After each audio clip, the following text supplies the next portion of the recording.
Hello and welcome to the Build with Bear workshop. My name is Pat Bear. I'm here to build a model kit, two model kits in fact, because we're going to finish up one kit and start another. I'm going to throw the Bear Cave, the Lego, the Scythe emote in the chat. If you're currently a subscriber, you can throw that back at me. Let me know you're here. If you're not a subscriber, you can just say hi or throw in an emote from something that's not me. Let's thank Harold. Harold, thank you very much for not only hosting, but also yes, Harold, drink some water indeed. Dude Wants His Rug is here. Hi, Dude Wants His Rug. Epic Open World is here. Already a great crew. Lashbrick is here. Hell yeah. Harold, thank you for resubbing. That's 2 years of resubbing every month. 26 months total. Thank you very much for that. I very much appreciate it. It does mean the world to me that you are subscribing for so long and consistently here, hosting and watching and hanging out. So,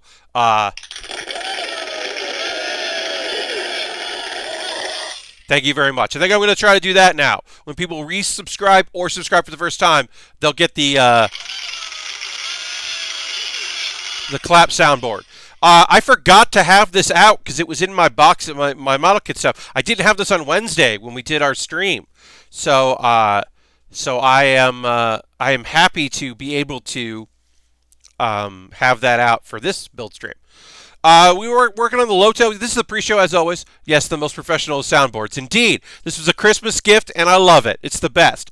Could I have a little soundboard? Like, could I have a stream box, a stream deck, just a box hooked up audio-wise, so, a physical device that was hooked up to my sound system? Of course I could. Or my system, a computer. Of course I could. Could I have a digital soundboard just in a tab? Of course I could. But instead, I got this for Christmas. And now that's the thing that just exists. And will exist until, one would assume it's going to last it forever as long as I'm streaming because the little batteries in it should last forever or a long time. I flew with the batteries. I flew with the kind of batteries you're not supposed to fly with for you because I didn't want to buy them when I got back here. Anyway, this is the Loto. It's a 1/4/4 scale, high grade, so it's tiny. It's teeny tiny. We did the upper part of it, and we did one whole leg. We got to do the other leg, the waist, the backpack, the weapons, and then we got to transform it because it is. You can see in the photos that it's got a robot form, but it's also got a tank form, and so we'll have to transform this into a tank because that's cool and fun. That's a fun thing that we get to do, is make a tank. But we're waiting a little bit to see if anybody else wants to join us because, hey, not a lot of you right now. And that's okay. That happens. I'm all right with that. But I would love for more people to be here on this Saturday evening.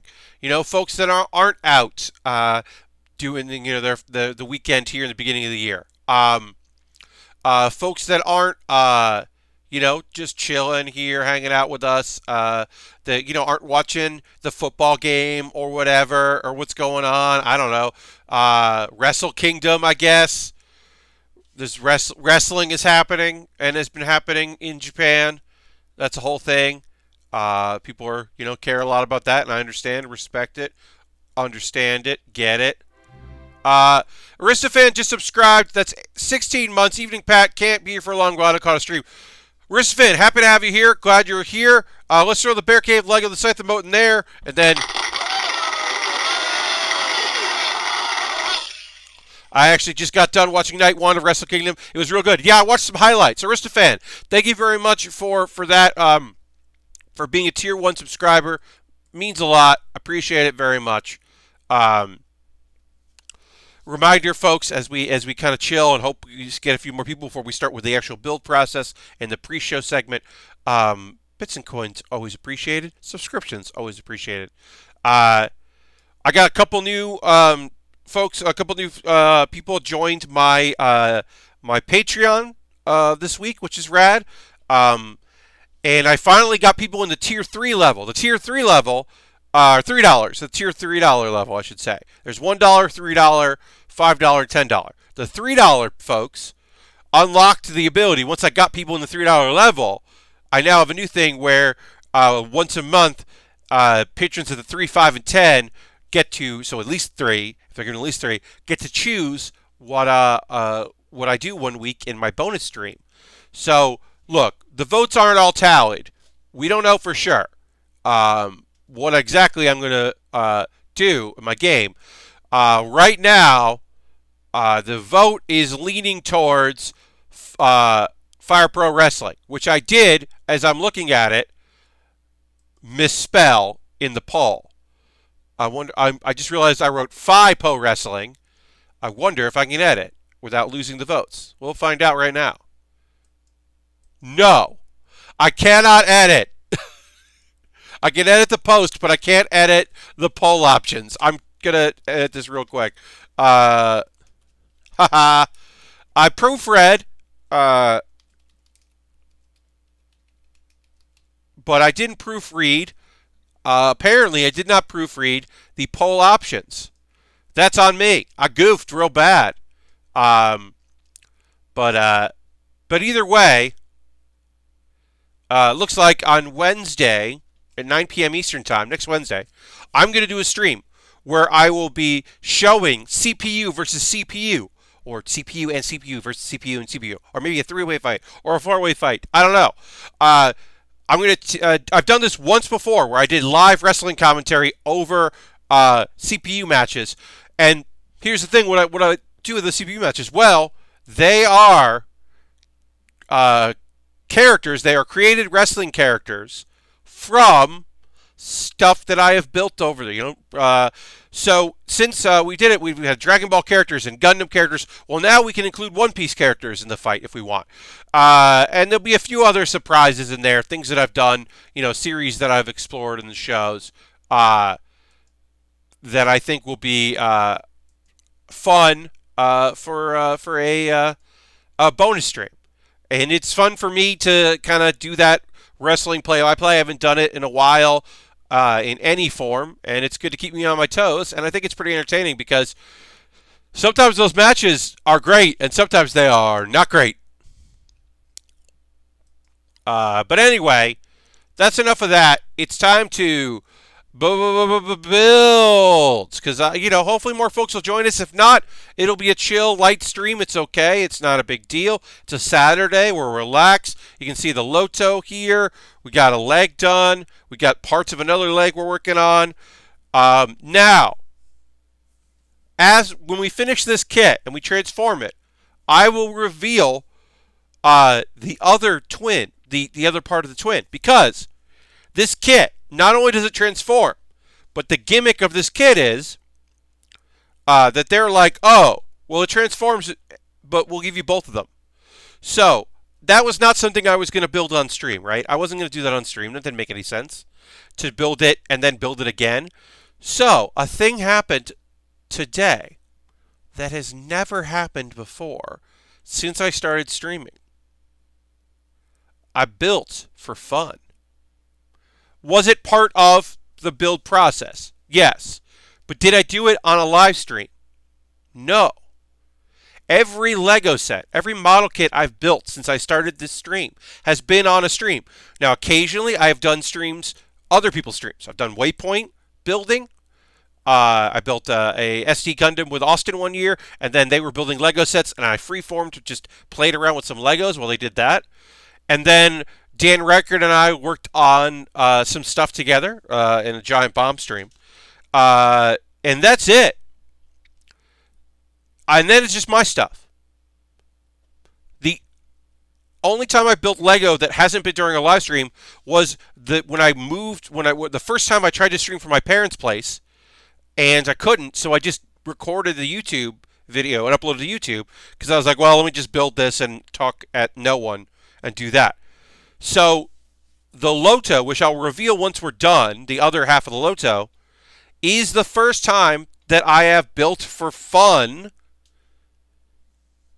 not on stream. And to be fair, while it was fun, it was also for the stream, to be revealed on the stream. But I built it without recording. I built it just to build it because I needed the other one. Because I could have said, hey, the other one's identical to this, you don't need to see it. But I did want to complete it so that we can transform this one when it's done and compare and contrast with the original.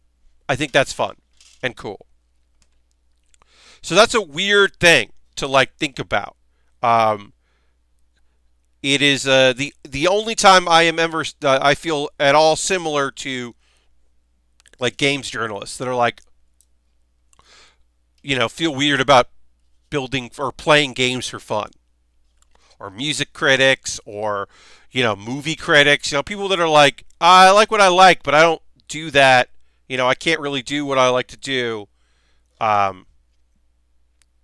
the time because of preconceived ideas of what I should and shouldn't be doing. In my case, it is literally just that I do 6 hours of building a week, right? I love it. I love it so much. I enjoy streaming. I enjoy doing this for you. That I don't build for fun. Maybe if I did less streaming, model kit streaming, then I would probably build more. But it's like also, the reality, which we're never afraid to talk about reality and how we're feeling and what we're feeling and all that. Like, it doesn't make any sense for me right now to build outside of the streams, like to spend money on model kits and then build them and not have it be a stream. Like, doesn't make financial sense. That's why gaming is my leisure activity right now and not model kit building. But it's also like, imagine that I bought a kit and I was like, I'm going to build this kit. This is going to be my fun thing. I'm doing this. I'm going to put on some music, turn on a stream or whatever. Hi, Jim. Welcome, welcome. Whatever it is, and just hang out and like do a build on my own and not stream it. Well, what if I made something fucking really cool? What if I like bought a kit that ruled and I built it? We're going to share photos with you? Am I going to be like, hey, check out this thing I did without you? That feels weird. It doesn't feel like how I operate, like what I would do on stream. It feels odd to even imagine that. Like, it'd be one thing like, if I wanted to take apart a Lego set I had on display or whatever, or I wanted to rebuild a Lego set or whatever, something like that. Like, I could see myself if something fell and I had to fix it. I wouldn't necessarily do it. The Batman set I had to rebuild because it got bunched up in traveling after I built it in South Carolina. It didn't necessarily make the trip back here in one piece or full in a bunch of pieces, so I had to repair that. Like, I guess I could have made that content, but that didn't feel like something to do. But most of the stuff that God, anime became a thing that not only do we talk about on stream, but now I'm like doing a video series about it, and which I'm thrilled to do. The thing that I'm replacing backgrounded characters with, which I just did a test episode of, I recorded today. I think that is going to have a lot of anime in it. It won't be exclusively anime, but it will have anime in it, including the first episode. And I'll talk a little bit more about that as we get closer to the release of it, which will be... I was going to take a break. I'm not taking a break. I was going to take a break of doing a thing every Wednesday, but I got the idea and I got the name, and to me that's the most important part. I don't love the name as much as I've loved other things I've done. I think Backgrounded Characters is a really good name. I think Build with Bear Workshop I'm been really happy with. Pat Bear's Anime Club isn't the most interesting name I could have come up with, certainly. But as you may have noticed, I do like naming things with my name in it. And I do think that Pat Bear's Anime Club tells you point blank if you're going to be interested in what what it is or not. If you're like, Pat Bear's Anime Club, one would assume you go, oh, that's Pat Bear talking about anime. Maybe you think there are other people, maybe you think that it is a real club, but hopefully you get the idea that this is a guy talking about anime that he wants to talk about. That's my hope anyway. Is that people get that from the show, from the name of the show. Hey Zorbs, welcome. Just name it Anime Rules. Yeah, Epic Open World. I mean, Zorbs, welcome. It's been a little bit. Happy to have you here. Epic Open World. Glad you're here as well, of course. Yeah, no. So this new project is, I think, gonna be pretty fun. Zorbs, just subscribe with Twitch Prime. That's 25 months. Jump into resub. Thank you for being here. Gonna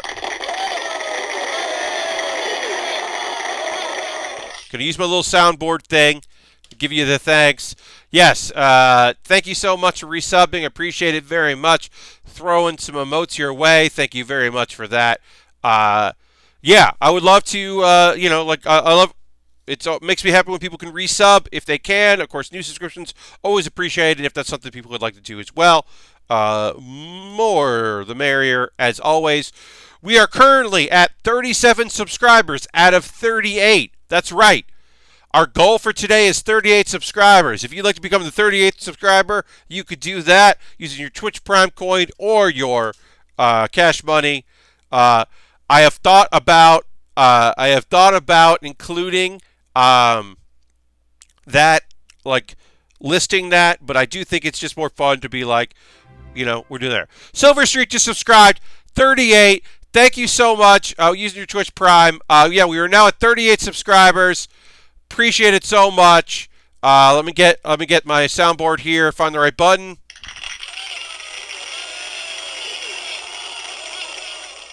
We are at 38 subscribers.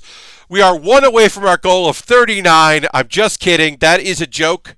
That is a joke. I look. Here's the thing. I do think it's a good bit to always be one off from your goal. Okay.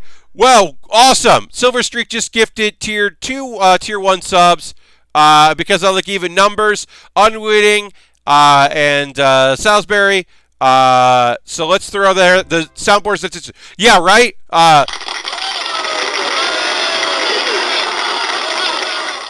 Congratulations to you two. Silver Streak, thank you so much.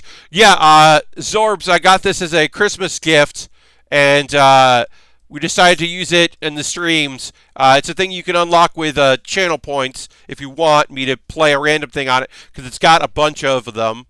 But we'll use applause as people go there. Yes, we are now at 40 subscribers. Thank you very much, Silver Streak, for that. That's so nice.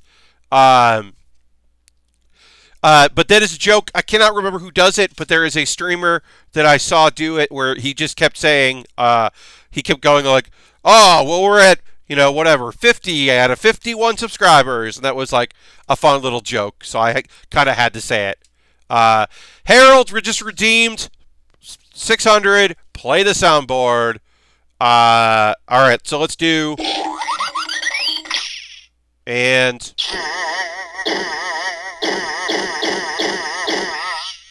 And of course, hee-haw! Hee-haw! Hee-haw! Hee-haw! That is a nonsense thing that I love very much. And as always, pleases me to be able to use it. In the context of people, I don't mind if it's a joke, but when streamers do it, hopes of tricking people into subbing, that's not cool. No! Epic Open World, you're right. That's why I said it's a joke. Like, that's not, like, I think that people, when they do that, and they make an arbitrary number up, and then they change it, that is a frustrating thing, because it is just a joke.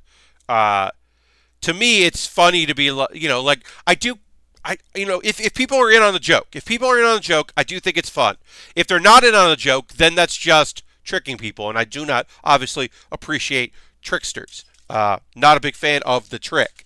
But if it's like, this is a thing that we all know, this is just like a way of promoting that, because here's the thing, right? Do I like talking about subscription numbers? No. Am I very pleased that people renewed their subscriptions and that Silver Streak gifted subs? Of course I am. I'm very pleased with that. You left the room and you came back. Isn't that great? You left the room for a minute and suddenly you're a subscriber. Now you've got cool emotes for a month. You won't see ads when you come in, even if we've gotten through the pre-roll. It's a nice little bit of business. I don't do like a subscriber only stream, or I don't do like a anything like that. Or I don't do any of the like subscriber chat. But someday, maybe I will. Maybe I will be forced to. Maybe we will grow so much that I will have to like slow down regular like non-subscriber chat. But as it is right now, more often than not, the folks watching, the subscribers outweigh the people that watch for free, because I am in a weird backwards thing where normally, instead of like 40 subscribers and 10 viewers at the moment, I would have 10 subscribers and 40 viewers, because I would have a bunch of people who are watching for free. It happens that quite a few folks decide to use their Twitch Prime coin or Cash Money, and it is very much appreciated. But it is not necessarily the most typical of methods. That is what happens when you have a bit of an internet following, and also, you know what it is, because Harold resubscribed and is on a 2-year streak, and I've been streaming for over 2 years. It's very rare to have people consistently don't like back so much and so consistently for that long a time. Epic Open World just redeemed, so I got to play the soundboard. So we'll do and of course, and one more. But yeah, it is. I'm always thrilled. It is a shame sometimes when people are here and active and around, and then they kind of get busy, or they find other streams, or their schedule changes, and I wish that they were consistent and here more. It is a shame when we have people who are like active in the chat and around and engage with us that get busy and find that they have other things they need to do. Like, I wish that we could. The soundboard is very good. Yeah, I really like it. It is a good bit of nonsense that I really enjoy. But I get it. I get that people like have other things come up and get involved in other streams and all that. But the amount of folks that have like stuck around and stayed by it, I'm always pleased with. It's always very nice. And then some people, like, we haven't seen Zorbs in a while. It was so nice to have Zorbs here. That's just great. It's always nice. And when Girly Buttercup comes in, who I'm guilty of that. No, look, I'm watching while playing some games. Zorbs, as I always say, like, I'm grateful for the amount of people that watch what I do. You and Kate Stark are the only streamers I actually try to talk to and chat with. That's awesome, Epic. And I think that we do have, one of the benefits of having a stream like this is there are folks that are not chatty, and there are folks that are chatty. And this community, the viewers, y'all, our folks here in the Bear Cave, are consistently just pleasant and nice. And occasionally we get people that aren't they're not jerks. They're like, in my experience, sometimes they're young, and oftentimes they are not used to people talking to them, streamers talking to them, so they have a lot to say. But also, those folks generally move on to something else pretty fast. It depends on the day. That may also because I also stream and sometimes chat myself out. Totally understand, Silver Streak. But like folks, like I like to point it out, and this is I hope you understand that, Aristophan. Aristophan is here and watches and enjoys. Aristophan you're not finding Aristophan like in the chat asking a bunch of stuff, throwing out a bunch of opinions on things going on with them. But like, that's how they enjoy the stream. And they get enjoyment out of it, and that makes me happy. And I'm happy they're here. But I don't need them. I don't demand that people be around. Now, is it helpful to have people in the chat chatting about things, asking me questions, uh, giving their own opinion on things, which makes me think of things and other things to say? Certainly, especially in 2019 into 2020, where, hey y'all, I didn't do a lot today. I filmed the thing for the stream. I got caught up in a few projects. I sent some emails out to people, but I didn't like go out of my way to like get a bunch of things done and experience things that I can then talk about in the stream. Um, so sometimes I don't come in with as much as I wish I could for conversation and topics, especially on like the Saturdays. It just seems like Saturday, like I could talk about yesterday. I can go and talk about like the shows that I worked on and stuff like that. I guess I could. Um, I could talk. Hey, here's the thing I've been thinking about too much lately. Uh, if you haven't seen it, it's a meme. It's around the New Yorkers. Where do you sit meme? It is for not all subway trains look like this, but some subway trains are designed where instead of it being a row of seats, like seat, seat, seat, seat, seat, seat, seat, it's seat, seat, seat, seat, seat, like that thing. Uh, I needed the stream today. Been kind of bummed a weekend with Dan leaving Giant Bomb. I understand Epic, and I'm always happy to be there for folks and be able to have people to be able to come together and relax. As I said, the seat thing, right? Uh, Everyone's different, but I don't know how I can gronk with people that choose that choose that seat that like is like it's the window seat. It's the window seat if you also had people sitting perpendicular to you. And I'm just like, as a large person, that's the word. First of all, when I sit in that seat, my legs don't like that wall, and it doesn't like the other seat. It's bad. And then so no, why would I? What am I doing in there? Even on a long trip, if I'm sitting there, then other people are having a bad time, and I don't want that. That's nonsense. I don't understand 4 people. I can maybe even understand 2 people because people that sit in 2 are saying, I own this bench. John Roberts here. Hi, John Robert. Harold says I'm with you. Epic. It sounds like a good opportunity for him. Yeah. It's a long time since I lived in the Bronx. I don't remember any subway trains that weren't lengthwise. You're right. Reminds me of Vinny playing the subway train simulator. God walks in, sits next to the only passenger in the car, right? Sorb says, I'm not for New York, but I always pick 5. 5's not bad. 5 isn't bad. 5 says, I'm getting up soon. 5 tells you, if you want to sit in 4, I have to get up, but it's okay. John says, just realized I was hosting you and trying to chat with you on my channel. Yeah, no. John Robert, you have news from Denver? Nick Ross moved here. Oh, nice. John Robert, I do remember Nick. I know John Robert from the world of comedy and not video game stuff, which is where I know most of y'all. And John and Crystal made the move, and Nick Ross made the move. That's awesome.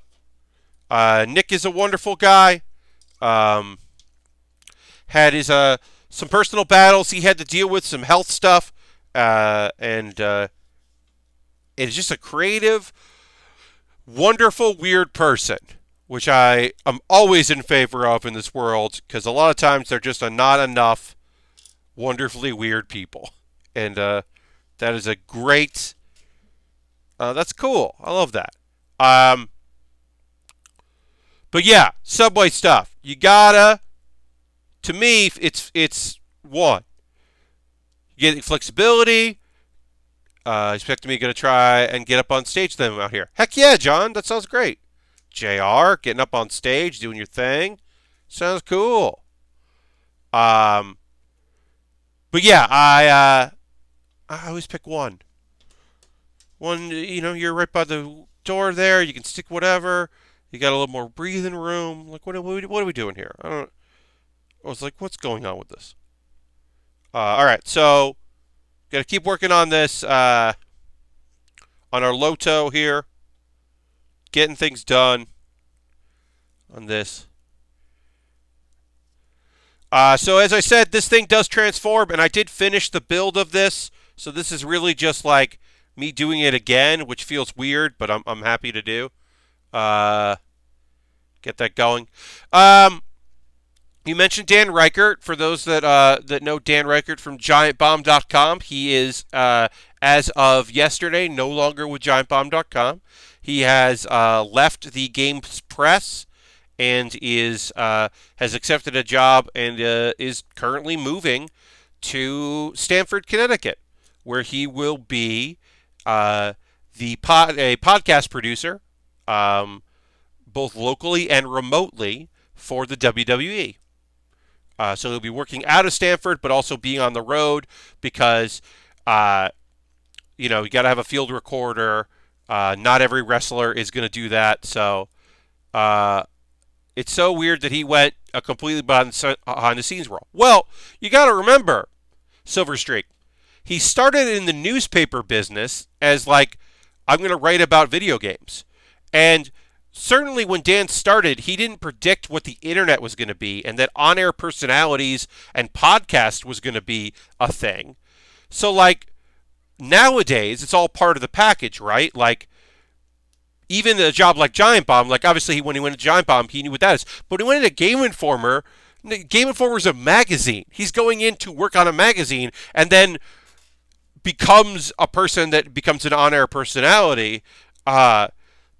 But he's one of the last parts of a generation that wasn't expecting it. Nowadays, anyone who gets into any, even if you write for Polygon, even if you're a writer for Polygon, well, who knows? You might end up on one of their podcasts, or you might end up in video stuff, or you might be, or because you're in New York, oh, well, now you're going to be playing tabletop games with us. Yes, it is going to be a little odd. Yeah, I'm happy for him too. I'm happy for him to have like the ability to. I'm glad he didn't buy a fucking house in New Jersey because that was the plan, that they were going to buy a house. They were going to live it up in New York for a while, and then he was going to move to New Jersey because that's where her family is, and they were going to settle down there. And he was still going to work in New York and commute and do the thing. But I'm glad that he's not dealing with that. Glad he didn't have to sell a house. No, yeah. So, I mean, this probably has been a conversation for a bit. I don't fault anyone for getting out of games media. I'm sure we'll see Dan. You have to remember, I found it odd that he went to the WWE. He spent months on streams and podcasts, banging WWE, and then he goes to work for them. I would have expected something like a job with AEW. Well, here's the thing. Wrestling doesn't care if you. Wrestling wants you to like it so much that it doesn't care if you said mean things about it. No wrestling companies, WWE has set the standard, and it's been all wrestling companies in all territories. It's about putting butts in seats. And Dan has a really strong relationship and a rapport with wrestlers, and is overqualified for the job that he is doing, certainly, and probably won't stay in that position forever, and could transition into a different role. Also, you got to remember, Dan's going to end up on up, down, down. Like, there's no way that Dan is not going to end up in things, because he's Dan Reichert. And that's actually a goldmine for WWE, is having someone come in behind the scenes that can do things that they're not paying him to do, that has skills they're not even looking for. That's a bonus, because one of the things that I have as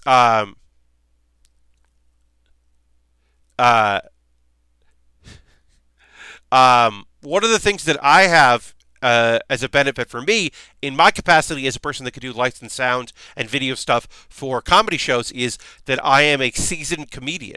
I'm an on-screen performer, on-stage performer. I bring all of that material and that experience to me, and not every person who is a great tech uh, can do that.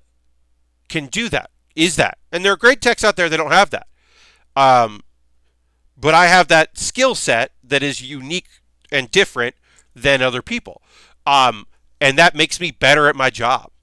The fact that Dan, like, you know, is recording podcasts and understands that, like, the thing that always makes me laugh is Dan is going to listen to more podcasts than he and this job than he ever has in his life because he doesn't listen to podcasts. So now he's going to be listening to the podcasts that he's editing and producing. And it's very funny to me to think about him listening to podcasts. And he probably, for research, is going to have to listen to wrestling podcasts and, like, understand, like, what people are listening to and what people like as far as podcasts go. Like, he's going to have to do research and, like, you know, get a better knowledge base of that. I don't know exactly, you know, I can't make predictions about what the future holds for him, but I do know that he's set up where, like, he's going to have access to interesting guests for people. He can make connections and get outside folks. He's got a rapport with a bunch of people immediately, which will be interesting. As I said, up, up, down, down. You know, like his rapport with Xavier means that, like, that's going to be an interesting thing. But yeah, I mean, we're not. It's also my opinion that you don't hire Dan Reichert for just a behind-the-scenes role. Yeah, I guess I got him hired, but I didn't know he had any audio mixing experience. So, Lashbrook, my assumption is that, like, uh, um, it is, you know, it's an interesting thing. So, I am with this understanding. Please understand. Um, we will not be on this stream, on this channel, in this chat. We will not be fantasy booking Giant Bomb. If you want to do that on Reddit, if you want to do that on your own Twitter, yes, he does produce a podcast that he does, you know, in their apartment. If you want to fan cast bookings, if you want to say whatever, please do me this favor. If you're going to talk about it on Twitter, don't include people's names. Nobody wants that. Jeff Gerstmann doesn't want you to at him and include someone's name about who you think they should hire. They will do the work. I understand, particularly when it comes to marginalized folks, that sometimes you got to get them on the radar. But also, like, they know people. And if they don't know people, they know people that know people. So, we're not here to speculate. We're not here to fan cast. The only thing I will say is, yes, Mr. Bob, it has been. It is an odd hole to fill, Epic World. But I will also say this, folks. I don't know anything about it. I can't speak to anything about it. But I also, if it's 6 months from now, there has not been a new hire, I would not be surprised if they budget out and look at it and just, yeah. Like, if they don't hire someone to replace Dan, I wouldn't be super surprised. You know, I hope they do. I hope they can hire someone cool, and interesting, and I love that, you know, as much as I certainly love Dan and want, you know, enjoy Dan being there. My quote from when it was announced Dan Reichert was a Giant Bomb employee, was to say that Dan's going to grow and learn a lot, and this is going to be good for Dan. You know, I knew he would vibe really well with most of the folks. I didn't know how well he would vibe with with Vinny. That one I didn't predict. I knew he would vibe really well with Jeff. Um, and I also knew that, like, yeah, it was going to be interesting. Uh, Dan learned to love sour cream in anime. That's the thing that's really funny because he didn't really talk about, panning the stream. Like, it's always funny because I was like, he's watched a lot more My Hero Academia than some anime fans I know. Like, some serious anime fans I know, just because the series didn't click with them. He's watched more of that show than some of them. And that always makes me laugh to think about. Uh, Yeah, he was a fun fit that made sense. I knew less about Jason when Jason came on, but I knew I knew Dan obviously from various things. And when he came in, I was like, this is not surprising. Um, I will say the person I knew the least about was Austin. I only knew Austin's writing. I didn't know Austin's voice because I had not heard him speak on podcasts. I didn't know what his deal was. Austin, I knew the least of anyone that came in.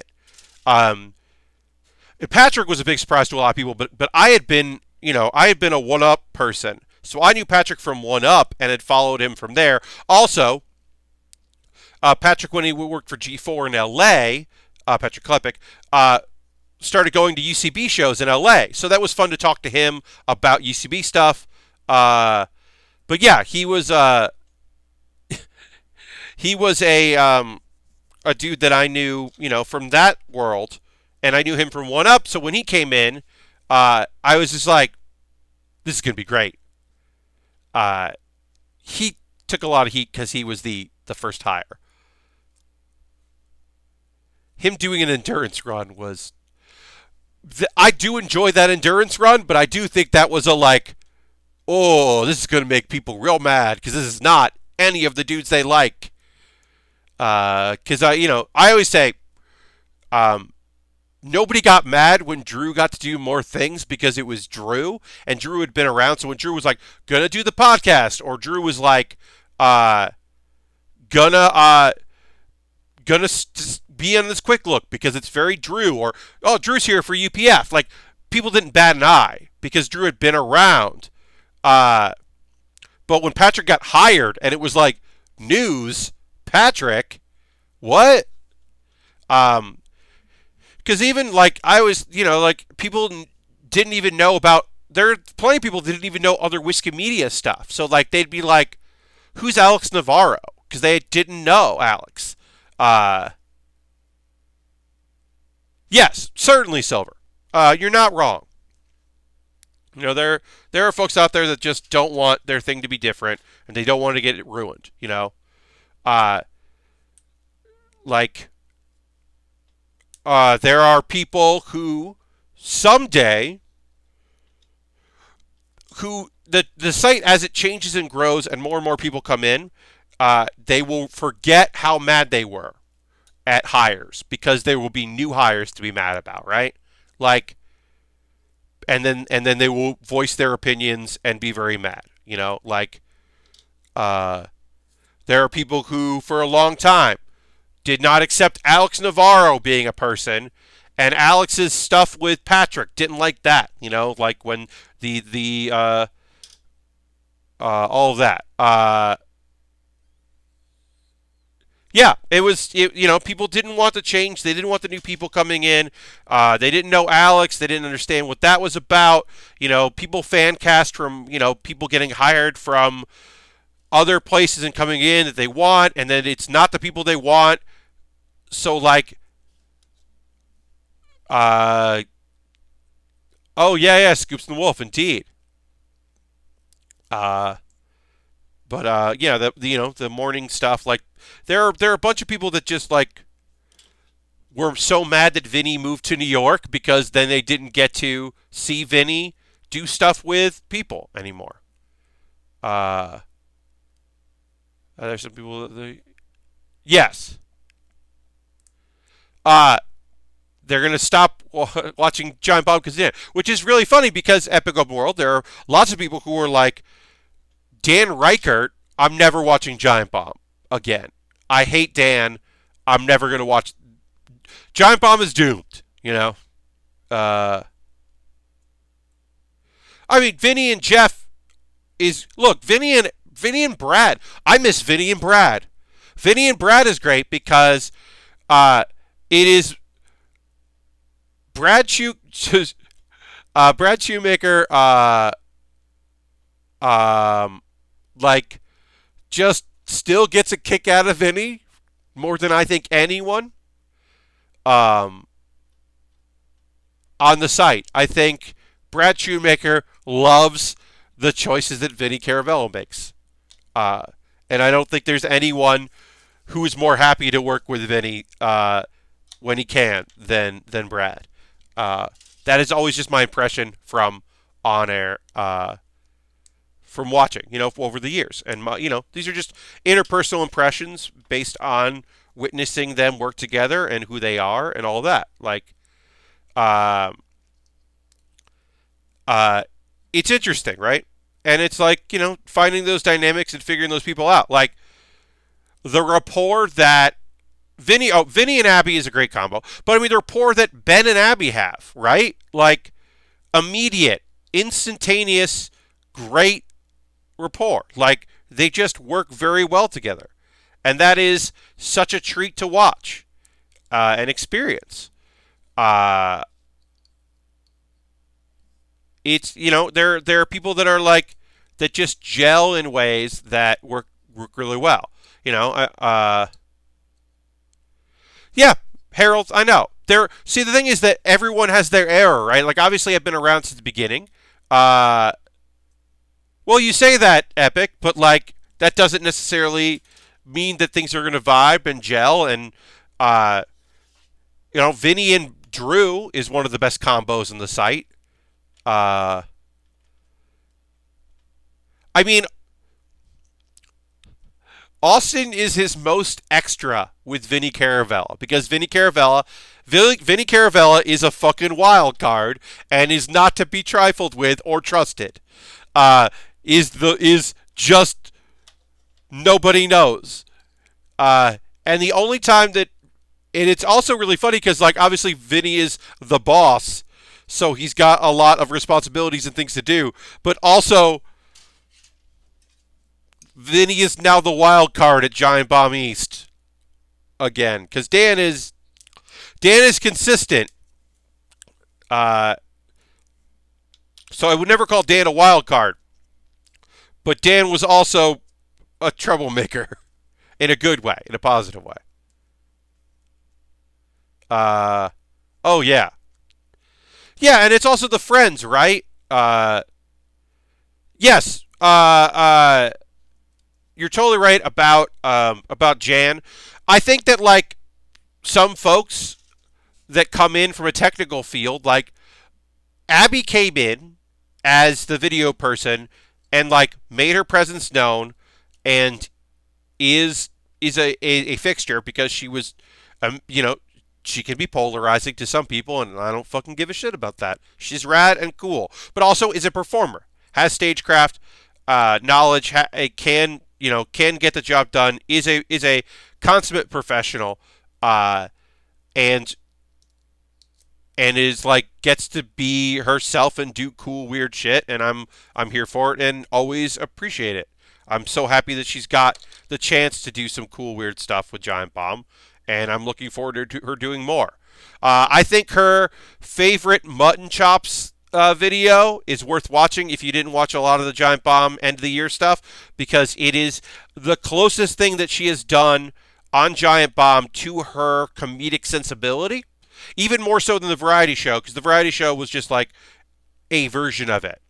But I think that video is what she loves about comedy in a video for Giant Bomb, and it makes me very happy that she got to do that and got to showcase that part of her personality and performance because she is just a great performer, and it's cool to see her get to do that there.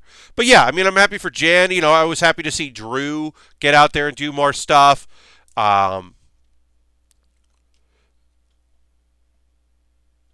Oh yeah, Silver. I agree with you. I think you can feel it in the conversation that she's having there about how she feels about that game. Um, yeah,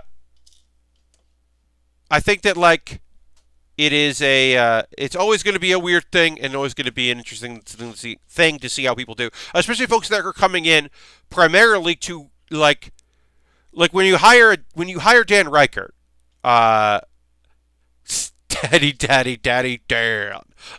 When you hire Dan Reichert, you were hiring an on-air personality. You're hiring someone to play games and prepare them for quick looks and be an on-air personality and come up with segments and ideas and think of things and push for things and champion weird ideas.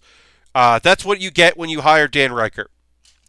When you hire Abby Russell, you are getting a video producer and someone that is working on quick looks and prepping that and taking production stuff off of Vinny's plate so that he can do more on-air stuff and more stuff where he is not running the control room, and he can also do his job of being a guy who has to you know, be in charge of people and be a manager. Uh, and you ask Jason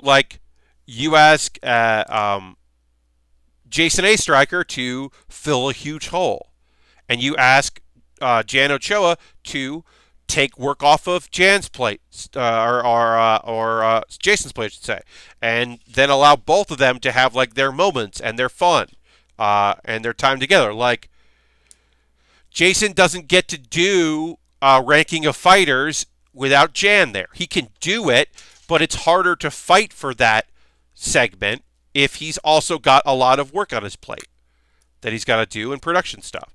Anytime, when there's only one video person, when Vinny would take vacation, like everybody else had to learn. I hope so too, Silver. I do want to point out, my thoughts are with Jason as he's dealing with some stuff, and I hope that everything is okay.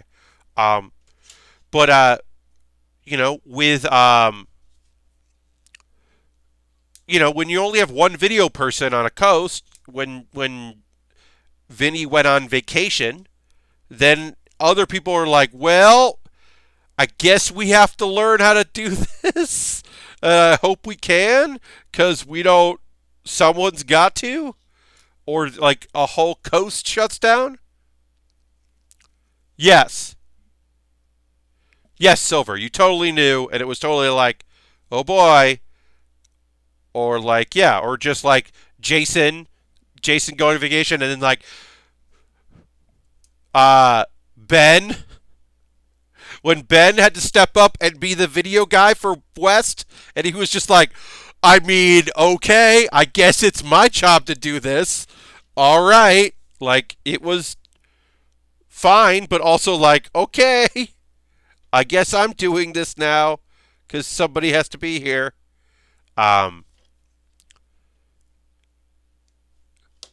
You lighten the load. The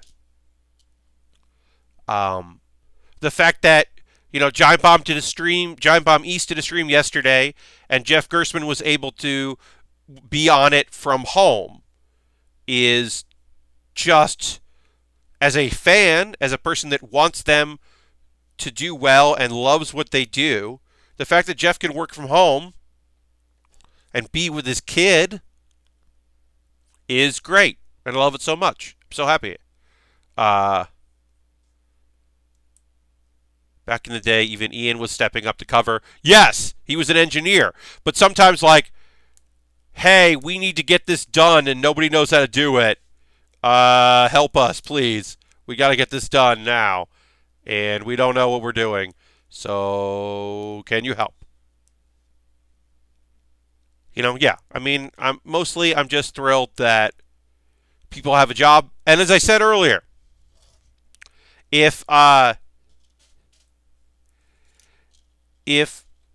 you can get out of that, like, good. If you can, as a person that is still looking for work. Hey, I'll say this. As a person who has applied for jobs at WWE, including not exactly that job, but jobs like it, yeah, man. If you can get a job like stability, if you can get like a anything stable, like please get that stable shit. Make that work. If you can make that work, that sounds great. Cause it's hard out there. I think we need to poll the Pat Bear chat.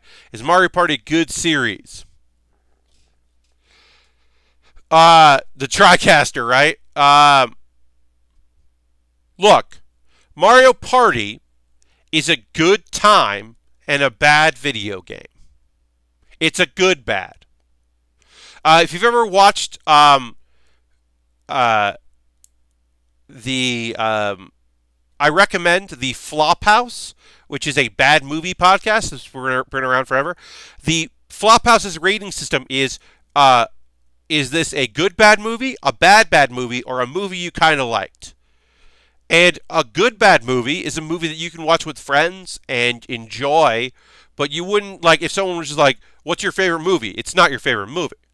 Um, and a bad movie is a thing where you're like, "This is a waste of time."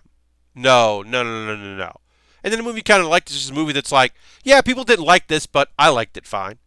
Um, The Wicker Man is a good bad movie.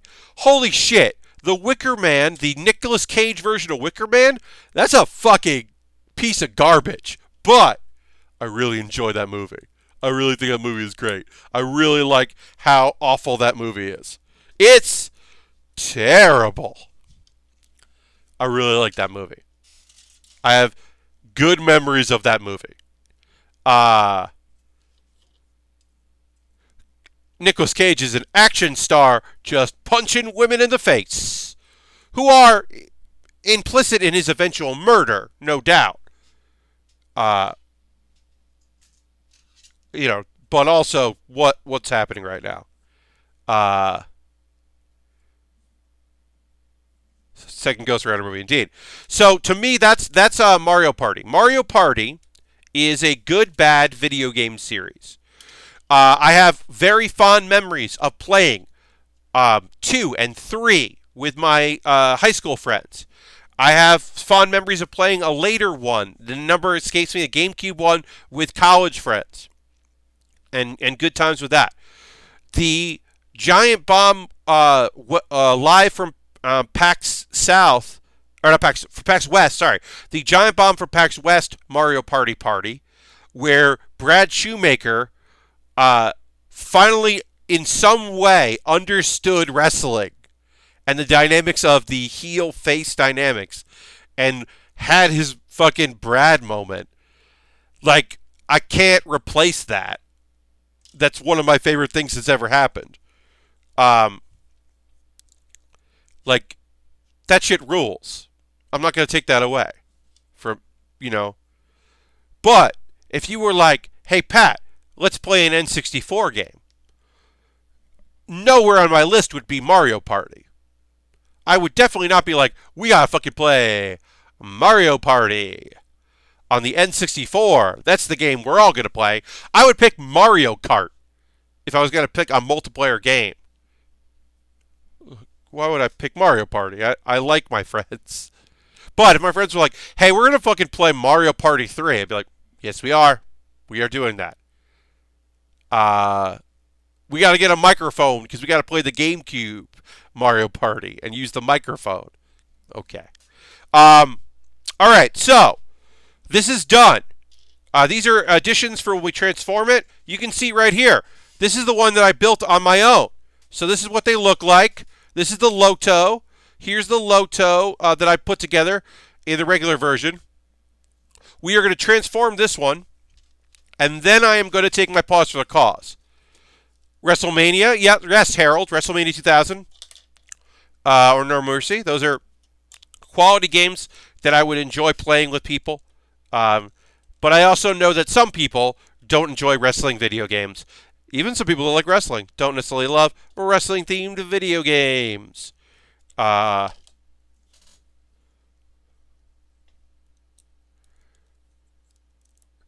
and this here, this there. So one thing this does do is I found this on both of the versions of this. This part here is the fail part. It's not a great kit. This kit is not great as far as stability because I think partly because it transforms, but also just because I don't think it's necessarily it's a high grade, so it's not the best. But these things go on there. So what happens is those come up. You push the head down. Head goes down. And then you open up these parts here. These open up. And then this swings forward. Yeah, like that. And then this comes up. These go up. Tank treads go up. Whoops. That falls apart, and you got to fix that. I don't like wrestling, but played 1,000,000 hours of wrestling games in my friend's basement. Yeah, I mean, that's a fun one, right?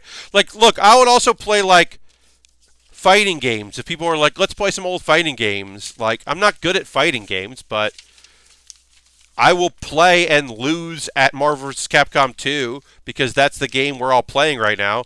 We're all playing Marvel vs. Capcom 2, so I guess I'll also play Marvel vs. Capcom 2 because that's what we're all playing. All right, so how does this work? I haven't transformed this before. I guess I could have done that with the kit that I built on my own. I could have spent the time to learn how to transform this. I did not do that. So I actually don't know how to transform this thing. But it does have a tank mode.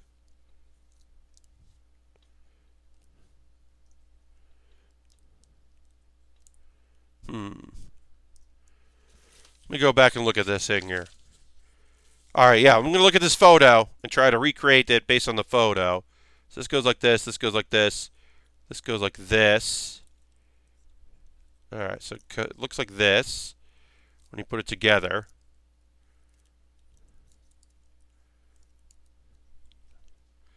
You haven't played wrestling video games since you played wrestling video games on the main stage of PAX for 10 seconds. Right? It's can be a bit humbling when you're like, "Oh, cool. Well, that was fun. I'm done."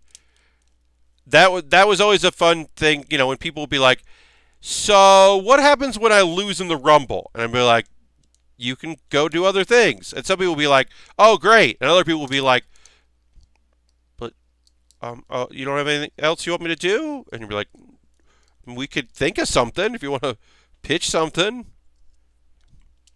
We'll work it out." All right, so that's that. That's that. All right, and then this goes down like that. Tank mode. Now, does tank mode looks like it's just sitting down? Yes. That's fine, though. It's the Loto. I would enjoy that just because no one knows who I am. Yeah. Here's the Loto. Both versions of the Loto are done. The tank version and the mobile suit version of the Loto are completed. I'm going to take a photo of this right now, and then I will move on to the next kit, and we'll take a pause for the cause, as I say every show. So, Epic, it's been a scheduling issue that we didn't get Xavier Woods in because he was booked to do the show and was cleared to do the show. So it's all about clearance, right? Mostly, Dan probably won't do League of Heels again in the future because Dan won't be at PAX. Because Dan won't have a weekend. The exception being if Dan happens to be in Boston during PAX East because SmackDown is in Boston that Friday. So theoretically, Dan could be in Boston doing podcast recordings and maybe would get permission to do that. I don't know. I have no idea what Dan's contract is like and what his availability is like. I know that some wrestlers can do outside stuff with their names. I know other wrestlers cannot do outside cool stuff. that involves wrestling, even if it's comedic wrestling. So, like, some people are totally within their abilities to do that. Others are not at all. Just going to take a photo here of this so that I can put these away when they're done. And that's the Loto. So I don't know. Yeah, he most likely, like, I don't know if he can play old wrestling video games, especially as we have independent people do our shows. Also, this is not, it's like, yeah, I don't know. I don't know anything about what the future holds when it comes to Dan, because Dan and I haven't spoken about it. If he's available and we're doing a show and he wants to come and be a part of the show and do stuff with us, he's welcome to. I would welcome it. I'd be happy to have him. But I don't know what his situation's going to be. So I don't want to, like, make him worry about it. So I don't know. All right, so we're going to work on the Zogok, but we're going to take a pause for the cause. It's time to do this. First and foremost, thank you for being a subscriber. Ultron threw the Bear Cave emote in there. If you want to throw the Lego, the Scythe, the Bear Cave emote in there, I appreciate that. And thank you very much for being here. I appreciate being here. Solf is here. Welcome, Solf. As mentioned, bits and coins are always appreciated, but also just being a subscriber rules. Thank you so much for your continued support. It means the world to me. It is Winona Ryder and Edward Scissorhands. It says Winona Ryder in Edward Scissorhands. I don't know. I bought a shirt that says Winona Ryder and Edward Scissorhands, and I appreciate that shirt. No problem. Thank you for asking. But as I said, bits and coins always appreciated. Also, being a Patreon subscriber. I'm going to quickly, this is the pause for the cause, y'all. This is where I talk about ways you can support the stream if you like to. But you just being here means the world to me. So if you can't contribute monetarily, if you can't become a subscriber with your Twitch Prime coin or using cash money, if you can't do that, I get that. And I understand that, and that's fine. If you can't join my Patreon, you can see this if you're watching later on YouTube, all of this is in the show description. If you can't join my Patreon, I understand that. No worries about it.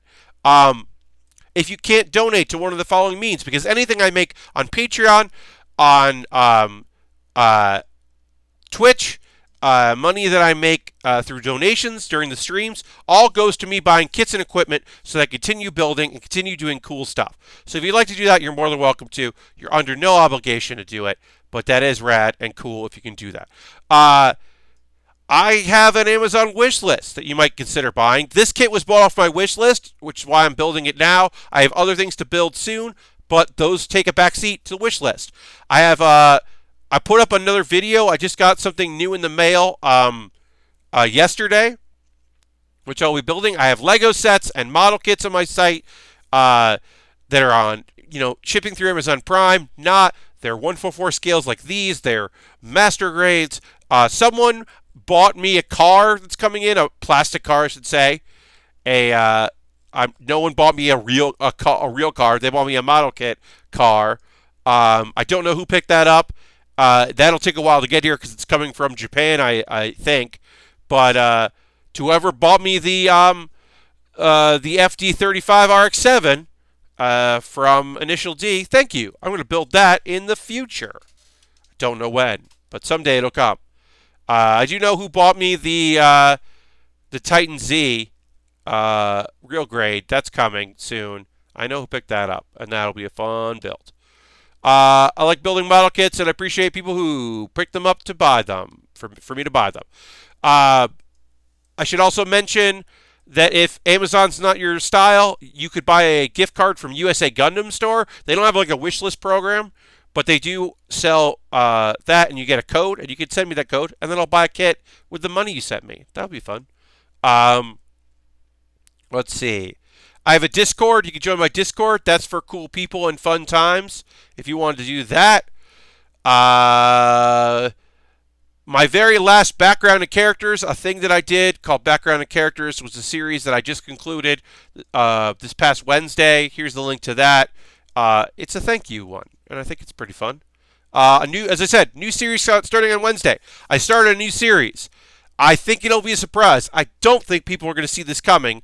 I don't know if I'm going to do it for a full year. I have no idea how it's going to be received or if it's going to be received at all, if people are just going to ignore it.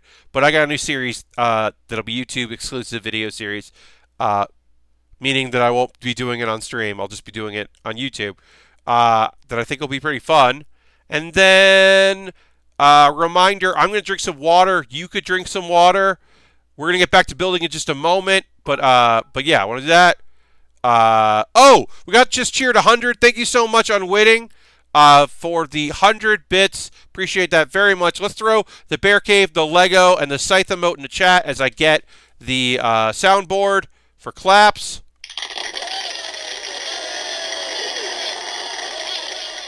Thank you for those bits. Bits and coins, always appreciated. Means a lot. And then, yeah, I'm going to drink some water. You can drink some water if you want. Or stretch your legs, stretch your arms out. Just correct your posture that you didn't realize you were doing this. You can stop doing that. Kind of like move your body a bit.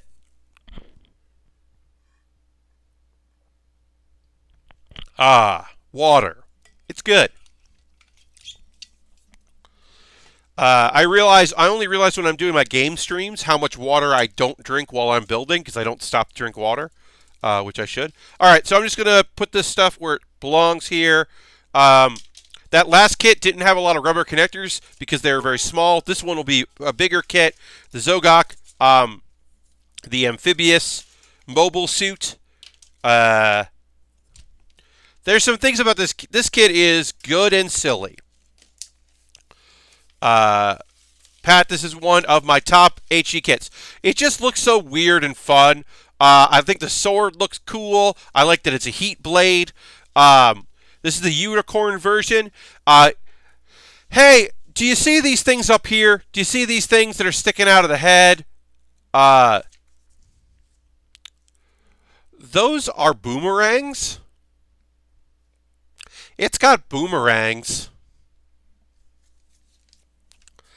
Those are boomerangs. Yeah. It's just a cool thing. Also, it's got punching arms. I thought they were heat sinks. No, Ultron. Those are not heat sinks. What was the robot we knew the boomerang? I don't know. It's just cool and dumb. But it's got extendo punching arms.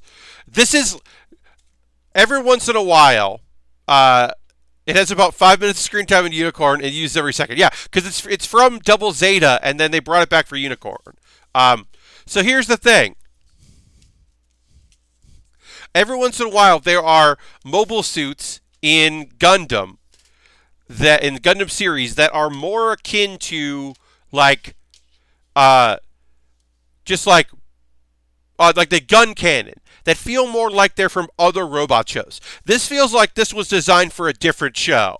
And they were like, oh, hey, what are you drawing over there? You're like, I don't know. It's this thing with boomerangs and a punch arm, and it's a Cyclops thing. It's kind of, I think it might be for underwater, but I haven't decided yet. And then somebody was just like, cool, we're going to put that in Double Zeta. And you're like, why? How big are Gundam? Epic Open World, they're usually several stories tall. I don't know the exact measurements, but they are tall as buildings. 60 feet tall. Okay, yeah, they're big. You are very small inside of a mobile suit. Now, there are some, like the ball. The ball is smaller. It's still big because it's not meant to be a suit. It was meant for construction work, and then they militarized it due to necessity. The original was copied off of a Sentai monster. Yeah, it looks like an underwater monster. It looks like an amphibious monster. It's nonsense. I can't wait to build it. Also, we're going to talk about anime here. I don't have a lot to talk about anime, but I do want to talk about 3 things. Bad fighter jets and build Gundams. Yeah, it's happening. It'll happen someday. We'll build some big. There'll be exoskeletons. We won't build mobile suits or Gundams. We're just going to build exoskeletons that will be perceived being used for construction and excavation, but will be definitely used for hurting people. Certainly. That's just the way. Anyway, yeah. So we're gonna put this together, but I do have some anime to talk to you about. Asteroid in Love is a new show. I don't know if I would have tuned into Asteroid in Love, which is a slice of life show, if it had not been for Gotta Disappear. Good night, Silver. Thank you for giving those gift subs. I appreciate it very much. Thanks for being in chat. Have a great one. We're going to go here, folks that are just tuning in or tuned in pretty recently. We'll be going until 11 p.m. Eastern, which is about 40 minutes from now. So, Asteroid in Love is a new show. I would not have been watching it except that there were only like 2 new shows that debuted this week. And I got to tell y'all, that show about the little kid and the spirit golem that are just traveling around looks real sad. And I don't want to watch it. It might be brilliant. It might be the show of the season. I might be making a huge mistake by not wanting to watch the sad golem walk around with the little kid. But I just don't want to watch that. So I'm not gonna. And the other new show that debuted this week is Asteroid in Love, which is a slice of life. You got a young girl in middle school. She meets a boy, and she's like, and he's real into the stars, and she says, someday we'll find an asteroid together. And then they go their separate ways. And then in high school, she hears that the geology club and the astronomy club are becoming the Earth Science Club. And lo and behold, the young boy that she met all those years ago is in the club. It also turns out she was a tomboy. The boy that she met was a girl, which is different from the usual, oh, my childhood male friend at summer camp turned out to be a girl. Because usually it's a boy and a girl, and then the guy has weird feelings. But in this case, it's 2 girls, and that's rad as hell. I don't think this show is going to be gay, but it might be. Harold, you cheered and I missed it, Harold. I'm so sorry about that. I totally missed that you cheered as well. I apologize. I'm going to throw the Bear Cave and Lego emote there. I'm sorry, Harold. I got lost in the... Mr. Bob was talking about the kit, and I got lost in that. So sorry. Thank you very much. So it looks promising. I'm going to keep watching it. It's a weekend show. I don't know what my schedule will be like. I don't know if I'm going to drop it, but right now I'm interested in that show. It looks pretty cool. I should point out this. As you can see, we just did the chest here, and the chest is 2 big pieces. Dude wants his rug, play the soundboard. Dude wants his rug, redeemed. Here's the soundboard. That one's quiet.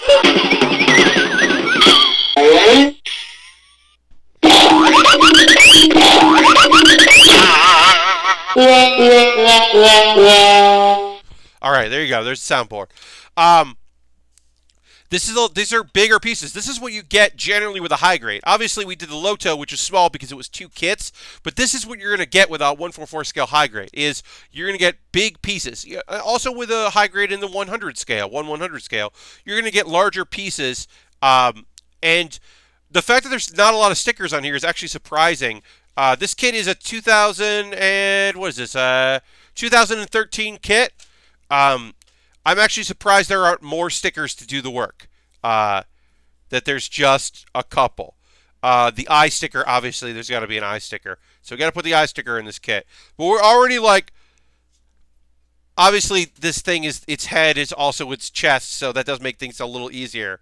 But we're already putting an eye in, so we're moving right along with this kit. Gotta do that. We gotta put this there, move around. C17 is the eyeball. So let's run the eyeball. There it is.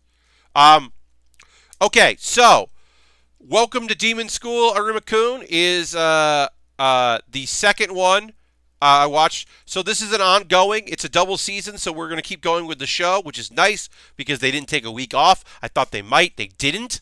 So I did get a show to watch, which is great because I want to be able to talk to you about anime shows that I'm watching. So it's nice to have that. Uh, Plot is coming in. It's been a loose plot and like a loose journey, but like Aruma's going to be betrayed, it seems like. Like, we just found out that somebody who seemed cool is not cool. And that sucks.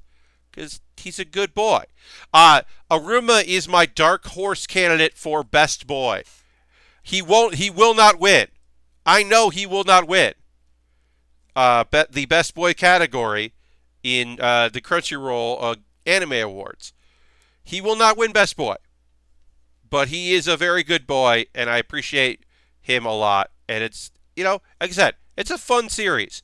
I wish I had been watching it every week. I ended up not watching it because it just looked dumb, which is my own poor choice. It's my own fault. I fucked up. But I caught up with it, and I've been watching it, and I've been really enjoying it. I think it's a really clever, silly show with good character work.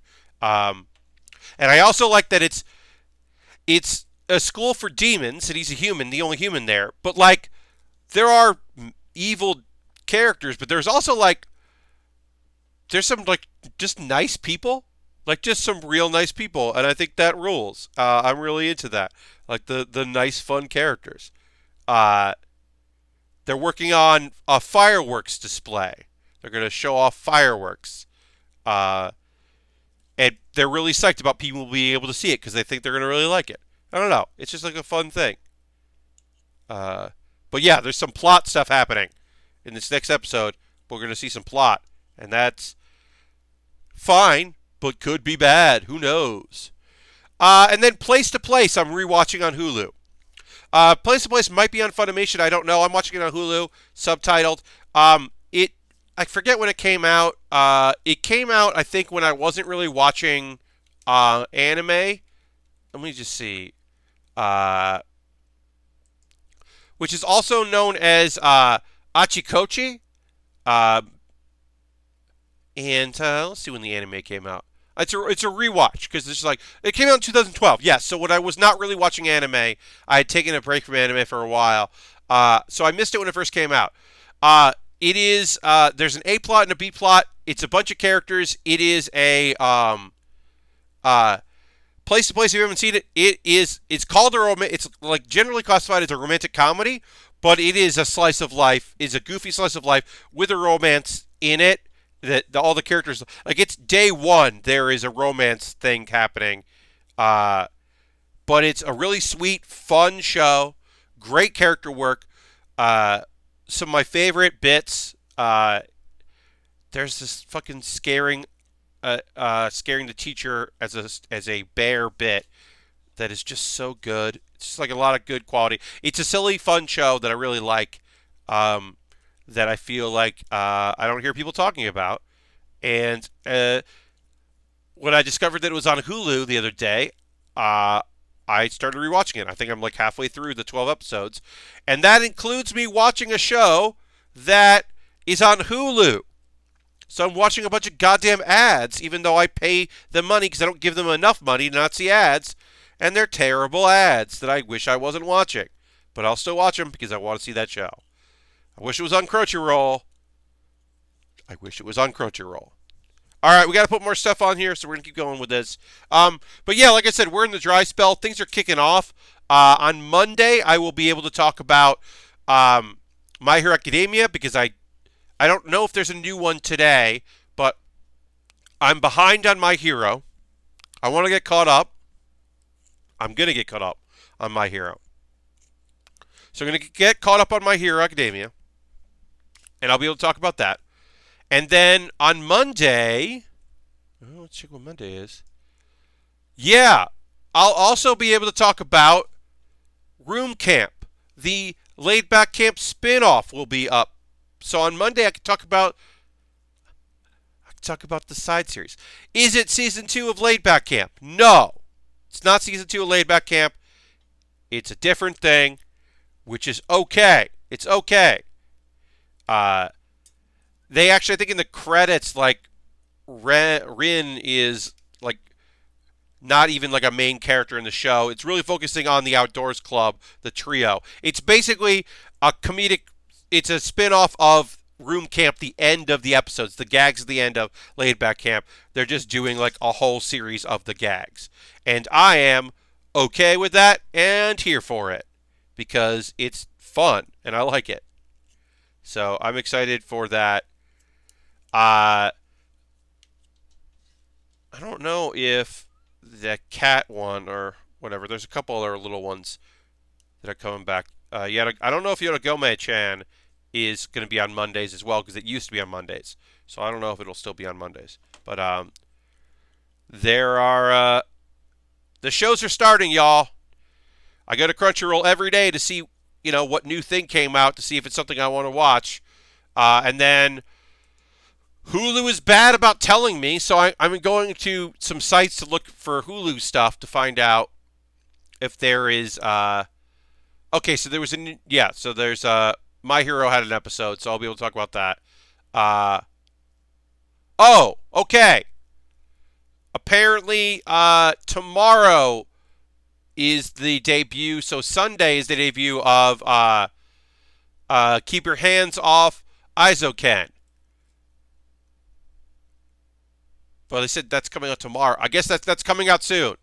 So Hands Off Aizoken is the one that looks like the gorillas, and it's the director of the Devilman Crybaby show. And it's about people making an anime. Yes. It's her trying to make an anime with other people. And it looks cool and fun. As I said, the art style looks great. And the characters look neat. And I'm interested. And I believe it debuts tomorrow, if not Monday. So that's one I can talk about. And also, can I just say, you know this. The idea that there are shows that I could talk about on Monday makes me so happy because everything came out on Wednesday last season. I mean, there were 3 shows that I watched on Wednesdays. And then everything else that didn't come out on Wednesday came out on Fridays. So the idea that I can have something that comes out and I can talk about on Mondays, I'm very excited about that. Because I'm sure there'll be things coming out during the week that I'll be able to talk about on Thursday. And Asteroid in Love, I know at least I'll be able to watch. Oh, I don't need this. I keep grabbing this. I don't need this. I need D. I'm sure there will be shows every night that I can talk about here on the stream, so I'm not worried about having anime to chat about. This is just the doldrums. These doldrums were pretty short, though, so I'm glad about that. This year, 2019, I should say, 2019 felt like it took a really long time before shows started kicking off. So I'm glad that this seems to be different. So D5 is this one. Looks like this. All right, I gotta look at this. Here, I gotta see how these go in and fit in together. So D4 is what I need.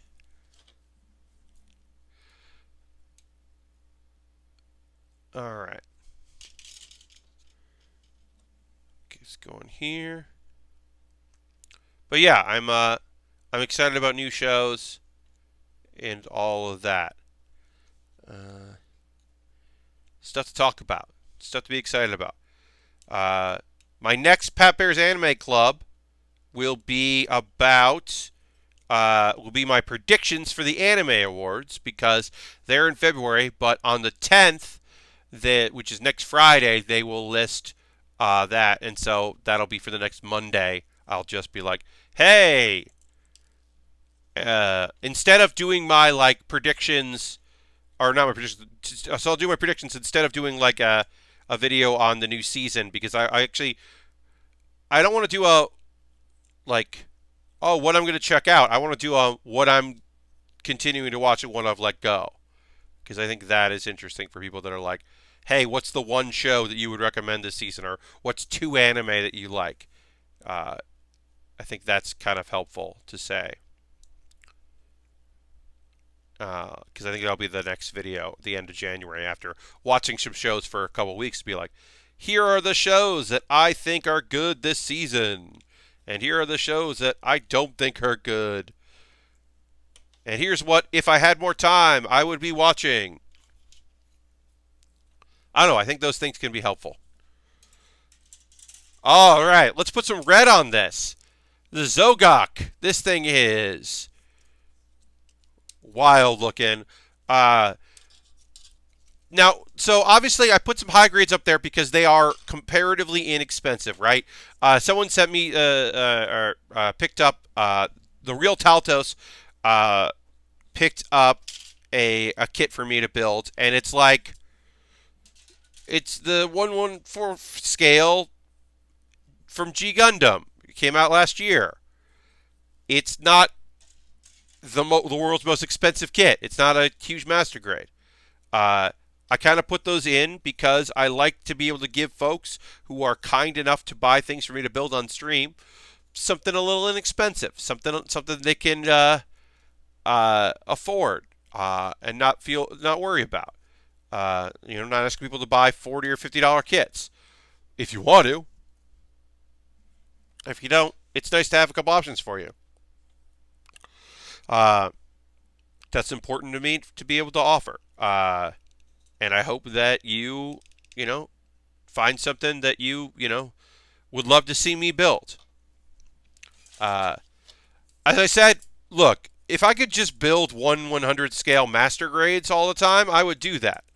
There's still plenty of master grades out there. They don't come out as frequently. The RE100 kits, I would build all the other RE100 kits, that kind of thing. Like, the things that cost a bit of currency. I would certainly be interested in putting those all together.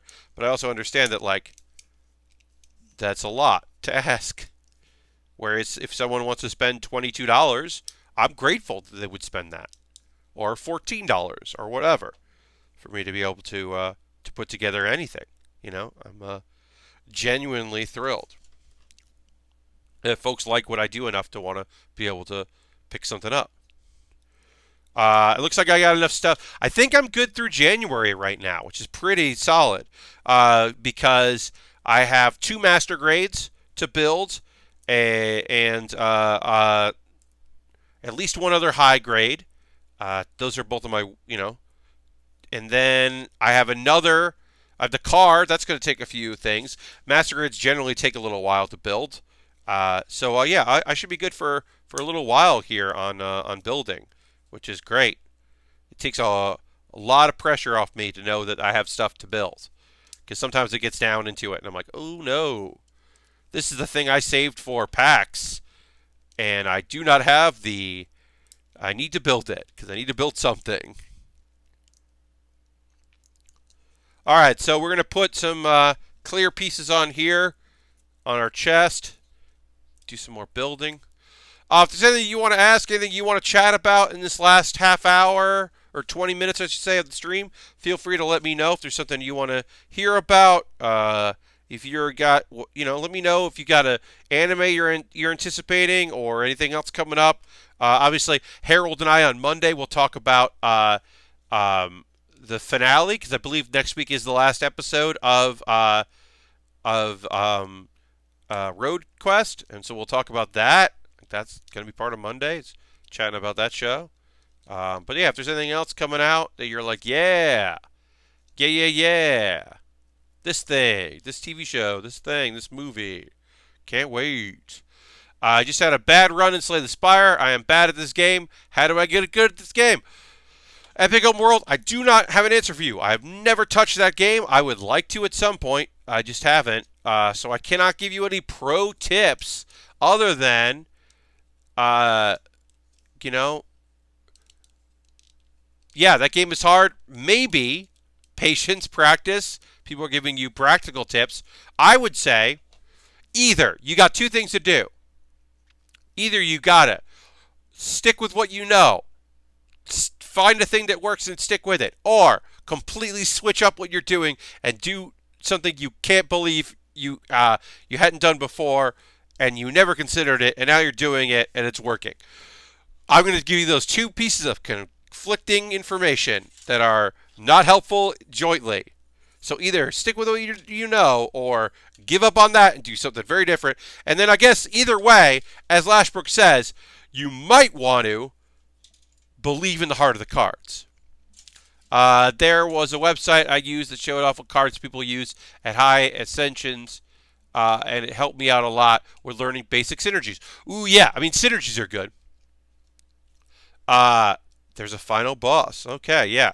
I meant to ask, Heather Alexander was doing a poll about like what she could stream, and Hearthstone was not winning.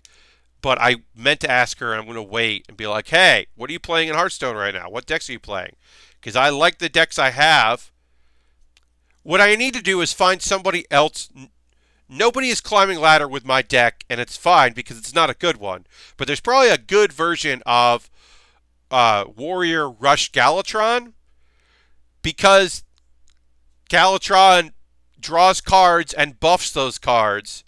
So if they're rush and you can get some rush buffs, and maybe you get the 3-2 that if you've invoked, you get 2 more 3-2s, and you could buff that, and then you could do, for 3, a ton of clearing.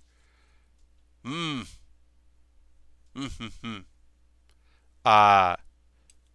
think it's a good deck. It's just I haven't been able to make one that really works, and I don't know anyone else who has, so maybe it doesn't work. But I don't know. I've been playing the SD Gundam Cross Rays. I started with Gundam Wing, and I'm following on the last mission for that. Wow, those stages are long. 2 to 3 hours apiece. That is long. You're not wrong there. Story dialogue was they cover wise. They cover everything except for maybe filler stuff. Wow. Okay. I have not looked at Cross Rays at all, Ultron, but that you have piqued my interest. Okay, so we got to put the boomerangs in. I got to learn how these boomerangs go in. I got 10 of these friends to put in here. They go in like they got to go in a way that you don't know they're boomerangs. Is that how they go in? Can you see? Yes, you can see that. Okay. Oh, another thing you can always do is, when in doubt, just make this image way bigger. Yes, okay, that is how it looks. All right, great. Gotta put in these boomerangs, y'all. I'm gonna clip these boomerangs out. I gotta put 8 more boomerangs in.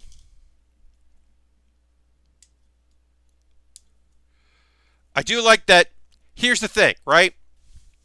This thing has boomerangs, but it has 10 of them, which tells me these are not by default, or not by default, these are not good boomerangs. If you need 10 boomerangs, you're saying some of these are not coming back. Maybe they get stuck in things or explode or whatever, but like, you are telling me, hey, this thing has 10 boomerangs because, like, well, they're boomerangs, but not great ones.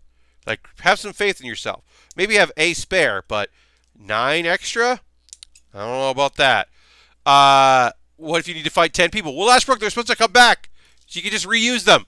That's the thing of boomerangs, is you throw a boomerang, and then it comes back, and then you got another try.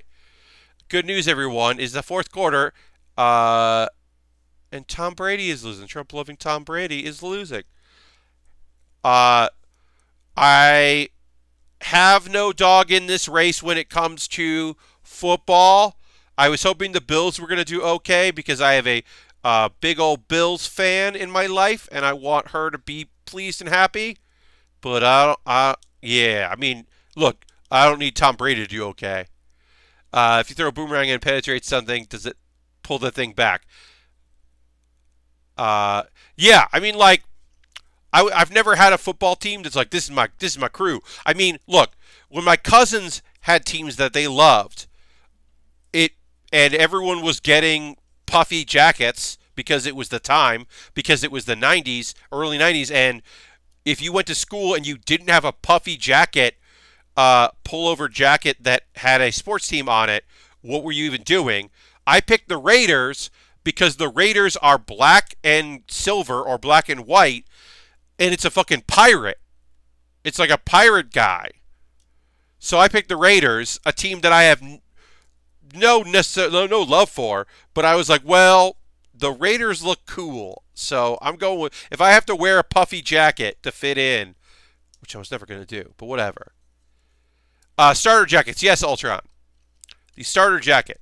You gotta have a starter jacket. Uh, I live in Houston and wanted the Bills to win. It happens, Jam. Raiders have no right. That's this cool logo. Look, there have been Raider teams that deserve that cool logo. Uh, it's been a while, but there was a period in time where the Raiders were pretty okay. Look, there's definitely a case to be made that is not now. You're not wrong. All right, so we put the boomerangs in. The boomerangs are there. Now we can do step. Oh yeah. Also, this could pop up so you can adjust the head piece there, but we don't need to do that. So we'll put this back on. It doesn't really go on great. It comes off pretty easily, which means it doesn't go on great. There we go. That's on.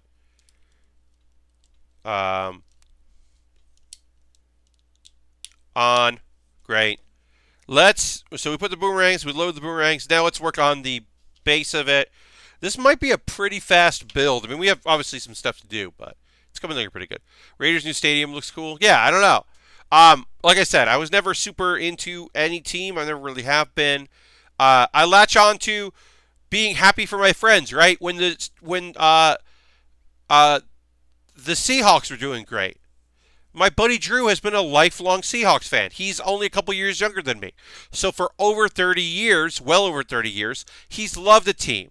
And not over 30 years, but like his adult life anyway. You know what I mean when I say that. He's loved that team. And then they were doing good. And I was very happy to wish the Seattle Seahawks well because it meant that my friend was happy. That is generally how I absorb sports is I don't have a dog in this race, but if you do and we're close, that sounds cool. I hope your team does well. I don't got it. So just never have.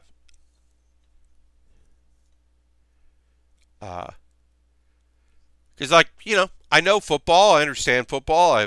I get the appeal. I get why people are into it. It's just never been a thing that I followed and did it. The fact that I have not done fantasy football is just as much a surprise to me as it to you, because like that's right up my alley. Like caring about arbitrary things and focusing on that and watching games for all the wrong reasons and like becoming obsessed with statistics of things to the point of being very annoying. That's right up my alley. The fact that I am not into it, it's never clicked with me. I've been in leagues. I've been in fantasy football leagues. I've done regular season only. I've done playoff only. I've done ones where you really had to pay attention and ones where it was very chill. But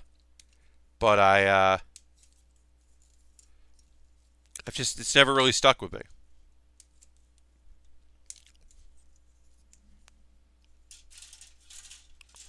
It's fun though.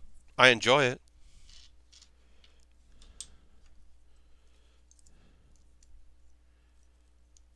All right, so we'll put this on here. We are, but yeah, it just never really stuck, and I don't know. I go through phases when it comes to some stuff about getting super into them and then falling out of it, but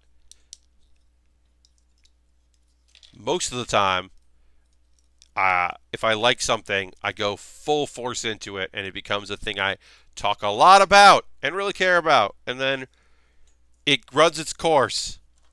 It's usually not me giving up. It's usually like, oh, well, that's done. I can't talk about that anymore. We're done talking about this now, I guess. Cool. All right, so we got to put our propulsion system here on our waist. This kit is so weird. It's also the we built the whole chest. We're building the waist. We didn't build the arms yet. We didn't build the legs. The waist is usually like the last thing you build on a mobile suit. The chest often, or the head, usually chest and head, and the arms. We'd skip the arms and the steps, and we went right to the waist. And that's just weird. That is a weird thing that we are doing here. This is an odd kit, but I'm excited about it. I do like a weird kit. Oh, weird looking one. I like, hey, we built we built a lot of, this is the main Gundam in this series, kits. And guess what? We got an Exia to build, and we got a Bartos to build. So, we are gonna keep building main Gundams. Do not worry. But we are also gonna build, I also like it when we build things like the Hama Hama, things where you're like, brr, what if the robot did not have legs? Surprise the enemy with boldness. There's something where it's just like there's a clever thing in I think it's a Gundam series. It might be in Macross where they're like, it doesn't need legs. We're in space. It's something like that where you're just like, oh yeah, the ball wasn't designed for combat, but it works great because all you need is a thing that for the pilot to be in that has a gun and thrusters. Like, yeah, this thing is goes in the water. Okay, well then does it have propulsion? It doesn't need legs if it's going in the water. It needs to be pressurized properly. Oh yeah, it's got that. Well then great. It's just sometimes very silly to think about. That's the Zeong. Yes, indeed. But yeah, I mean, like, I think about the the Devil Gundam from G Gundam, where it's just like a Gundam and then a bunch of other shit. And it's basically a planetoid Gundam, and you're like, well, that's not that mobile. It's like that thing does not need to be mobile. One, that is just a nightmare and a mistake. But also does not need to look like a dude. The ball, yes. Looking up ball just for memory's sake and seeing the polio ball is alarming. Yes, yes. We built a master grade ball, and it's so silly, but also like makes sense. There's nothing about it that doesn't make sense as far as just like, yeah, it's a thing we put weapons on. It moves. It's got propulsion. It moves around. Whoever was selling the Zeon suit made a killing. But yeah, I mean that's always the that's always the way, right? It's like, look, why do they look like us? Because we want them to. Because we make them look like us or look like monsters. A not great anime, a not great isekai called Knights and Magic. Is it knights plural? No. It's knight apostrophe S and magic. That's a bad choice. It's just a bad. That's nearly there. But I want to say Knights and Magic is a world where a dude who was a programmer is suddenly remembers that he has been realizes he's been reincarnated in a world of magic, and he loved robots and he loved cool shit like that, and he wakes up in a world where robots are real via magic. Magic robots are real, so he becomes a magician so that he can pilot cool robots. And in that show, which as I said, is not great, the villains, Cow Gundam, okay? The villains create a flying airship hybrid. It's not an airship, and it's not one of these knights, which is the mobile suit, basically. The magic-powered mobile suit. They create a hybrid between the two. And they designed it like a mythical creature, like a drake, uh, so that it is a dragon, because they know that people have seen big ships before, but they haven't seen dragons. So if it looks like a dragon and it shoots energy weapons at it, out of it, people are gonna be freaked the fuck out. And of course they are, and they should be. And it's smart. It's starting to sound like Zoids. Well, I mean, most of it's like. So here's the thing. Uh, he kind of revolutionizes things. This dude, because he likes aesthetic, and he's like, well, why not have more than two arms? And they're like, what? But knights don't have two arms. Knights only have one arm, and these things are modeled after real knights. And he's like, yeah. But like, what if it had four arms? And they're like, you're weird. He's like, okay, let's do it though. Like I said, that show is not great, but it is good. Uh, it's nice because there's no harem element of it. There are characters that like him a lot because he is a pretty young boy man. He looks young and people he looks innocent, but he's really caring and nice. But he's also like he's just focused on he wants to pilot big robots and make big robots. That's his thing. He's got ambition. He doesn't realize that people like him. But there's also a lot of other relationships, and there's a whole like thing where they're like everyone in our crew is oblivious. Like everyone here is dense. And then one of the guys who is very dense is like, wait, what? What do you mean? Like doesn't get it. It's like, nah, man. Nah, dude. None of you get it. But yeah, it's like I said, 13 episodes, 12 or 13 episodes. It's not a great show. I didn't watch it when it was out. I watched it like in between seasons when that weird period where there's nothing and you just want to watch an anime. I already talked about that tonight. That ended up being a show that I watched that I was like, this is fine.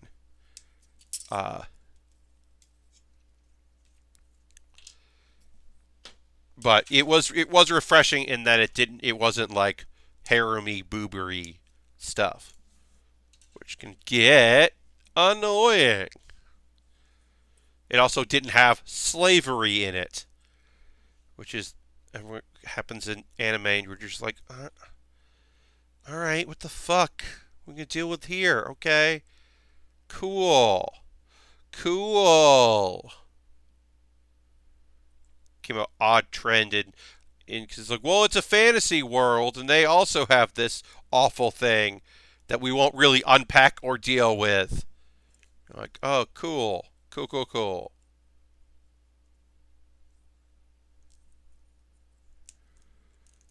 That one isekai I didn't end up watching that was about a dude that like travels to a different world because he opened a book, and their whole the reason they explain the harem is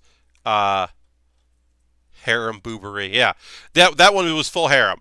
It was when you took over a clan, the leader or a representative of it would adopt the other, like a member of the other clan, to say like they're under my protection, they are family, and generally they would become your son or daughter, or your brother or sister, but they're not. You're not related. Uh, and it depended on like, but it generally mattered about the age. That was the whole element of it. And like as a concept, that's fairly interesting. In practice, it just meant that there were a bunch of young anime ladies calling a dude Onichan who want to marry him, or at the very least, jump his bones, which is not great. And then but also there were a couple characters that were like Otosama, and you're like, yeah, you're calling him your dad, but this is still a gross anime thing. I don't care that none of you are actually related. This is gross and weird. Gross and weird.